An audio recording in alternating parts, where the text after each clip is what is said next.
تاجر ہے تو تجارت مقصود نہیں ہے، دنیا میں گزر بسر اچھا ہو جائے، حلال ہو جائے، حرام نہ ہو، ڈاکہ مارنا نہ پڑ جائے، صرف اس وجہ سے حلال کاروبار کر رہا ہے، ورنہ وہ تاجر صرف تاجر نہیں ہے، just for business mean not for Muslim, یوں نہیں ہے کہ وہ صرف بزنس مین ہے، جی نہیں۔ اسی طرح کوئی جاب کر رہا ہے، کسی نوکری کسی دفتر میں افسر بن کے بیٹھ گیا ہے، تو اسی لیے نہیں ہے کہ 4 بندے نوکر و چاکر کی حیثیت سے یس سر مجھے کہیں، بلکہ بھائی میرا گزر بسر حلال میں ہو، مجھے حرام میں کسی سے چوری نہ کرنی پڑے۔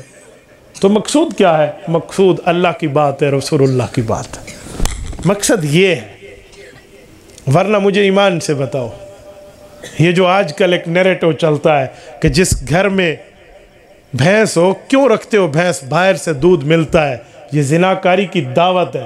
بات تو ان کی بظاہر ٹھیک ہے کہ زناکاری میں کہ بندہ اپنی سیکچول پاور ڈیزالو کر لیتا ہے، پھر نکاح کیوں کرتے ہو؟ بھائی ہم نکاح اس لیے کرتے ہیں تاکہ حلال نسل بڑھے، حرام نہ بڑھے۔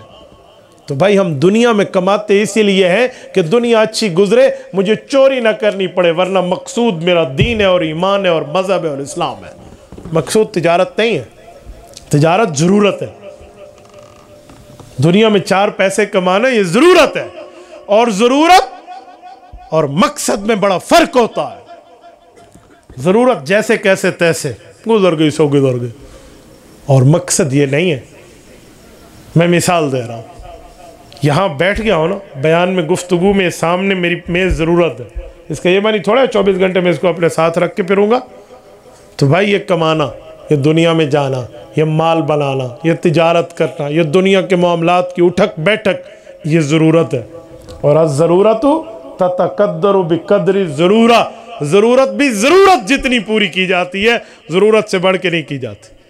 پانی زندگی ہے، پانی زندگی کی ضرورت ہے، لیکن پانی بھی ایک مقدار میں پئیں گے، اگر پانی زیادہ ہو جائے تو بندہ ڈوب کے مر جائے۔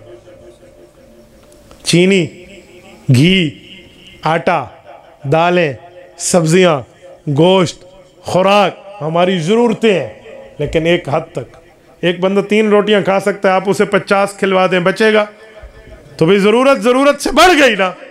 تو بھئی آپ بھی دنیا کو ضرورت بناؤ اور دین کو مقصد بناؤ نا۔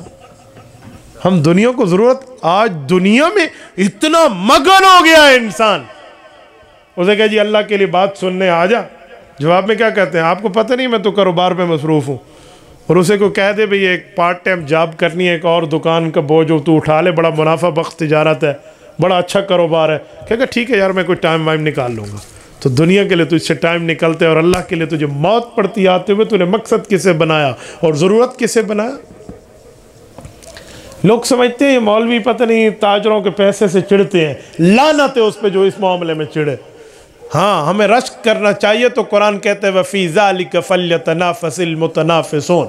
تمہیں رشک کرنا ہے، گویا لالچ رکھ رہی ہے تو دین کے بارے میں رکھو، اس کے نوافل مجھ سے زیادہ، میرے نوافل اس سے کم ہیں، اس کے حج اور عمرے مجھ سے زیادہ، میرے حج اور عمرے کم ہیں، اس کے ختم قرآن مجھ سے زیادہ، میرے ختمات قرآن کم ہیں، یہ دین میں مجھ سے آگے، میں دین میں اس سے پیچھے۔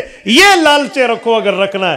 پیسے پر لالچ، پیسہ تو ہاتھ کی میل ہے، یاد رکھیں یہ وہ ہے جو بادشاہت میں ایک جگہ نہیں رہتا۔